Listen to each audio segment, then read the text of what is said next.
Hello friends, welcome to the channel. So in today's video, I'll be talking about what would be the impact of Brexit on the international students, where I'll try to explore and give my opinion on the advantages and disadvantages of this particular deal. And this would be the overview of this video, and let's straight away get started. Before that, I would really appreciate if you could smash that like button and also subscribe the channel for regular updates as I make all this educational content related to student life, making it more productive and easier. So first of all, I'll be talking about what would be the impact of the Brexit on the job prospects for the international students essentially. Now let's say there is a job vacancy open in one particular restaurant right here in UK. Let's say that restaurant is in Newcastle and the name of that restaurant is Restaurant X. Now there is one owner for that particular restaurant, and what he will be looking for that particular vacancy, to fill in that vacancy, is that someone who can do maximum amount of work for him, and secondly, and if he can pay less amount of wages to that particular person so that he can maximize his profit. And that is a typical psychology of an owner. That is what he will be trying to look forward for. And in this case, the clear cut answer will be to hire a EU citizen. And why I'm saying so, let's take a deep dive into it. Now there are many EU countries, there are small EU countries. Let's say is an example, let's say it's Romania as a country, which is an EU country.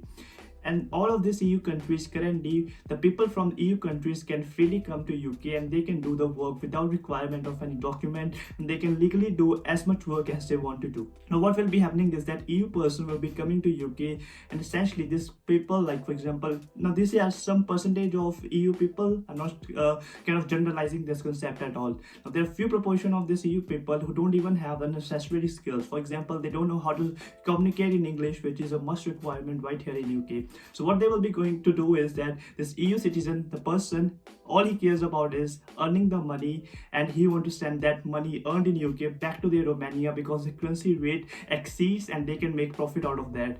And so what they will be doing is that this Romanian person or the citizen would be coming to this UK country, to that particular restaurant where there is a vacancy, and what they will be saying is they will be just negotiating that they are ready to work at about, let's say, £3 or £4 essentially, and they will be giving their maximum amount of work possible.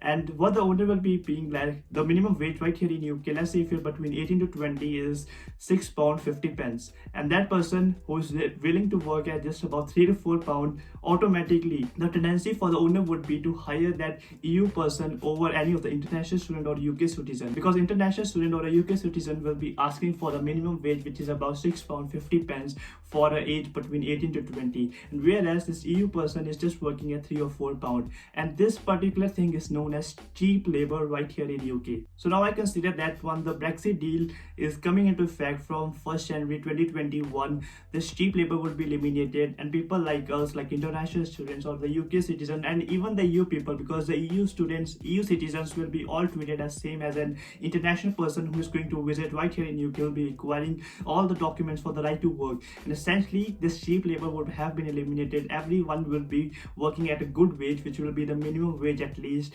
and this means that there will be less competition because you're not going to compete with the EU citizen here. Now there's less crowd, and I would definitely say for the international students, especially in the part-time jobs, the prospects to get a job has been highly increased due to this Brexit deal. So now here let's talk about one of the motivation which international students has got, is that when they plan to study right here in UK, they also look for an international exposure, and UK is the best destination before Brexit to come for that particular purpose. Because in the UK universities, let's say now there are three types of students. Let's say it's a Scottish university. Now there will be Scottish students, their fees is about £1,000 to £2,000, and then there are UK students, their fees is about £10,000. Then there are these EU students whose fees is also £10,000, and then there are international students whose fees is about £20,000.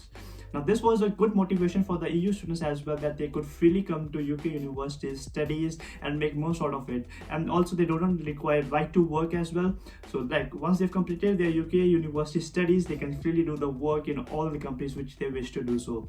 So now due to Brexit, effective on 1st of January 2021, what will be happening is that less of the EU students would be coming to UK universities for their further studies, because they have to pay more amount of tuition fees, same as an international student. And also once they've completed their universities, they had to look for a right to work sponsorship from a UK company, making it things a lot much harder for them. This means that the international exposure which an international student look for is somewhere reduced. And the second thing is that these EU students were paying their UK universities, they were helping them out financially as well, because they used to pay their fees of £10,000 as an example. Now, because there are less of EU students coming, there could be a possibility that the fees could rise for both international students and also for the UK students as well. This argument and the opinion was also mentioned in the Times Higher Education newspaper. I've already put the link in the description below so that you guys can yourself verify this particular source of information which I'm putting out.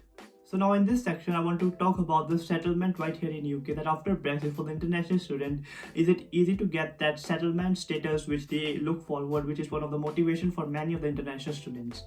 Now think about this as, first of all, let's talk about the work visa. I think work visa is something which is really important, which will be eventually ending up for you guys to get a settlement right here in UK.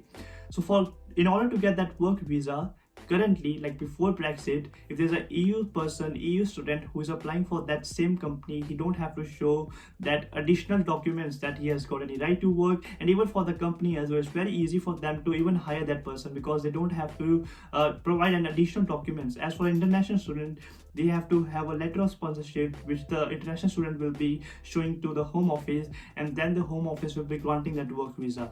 But for the EU student, there is nothing such kind of documentation process which they have to undergo for. And I consider that after Brexit, the EU students will be considered as an international student essentially, and the competition to get that work sponsorship, the work visa, would be essentially reduced, because there will be only UK students, which people like international students and the EU students will be competing.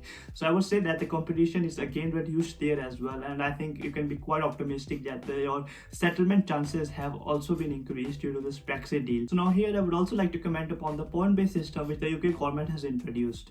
Basically, you need the 70 points. There are different criteria which you have to fulfill. You get 70 points and you get a work visa after that.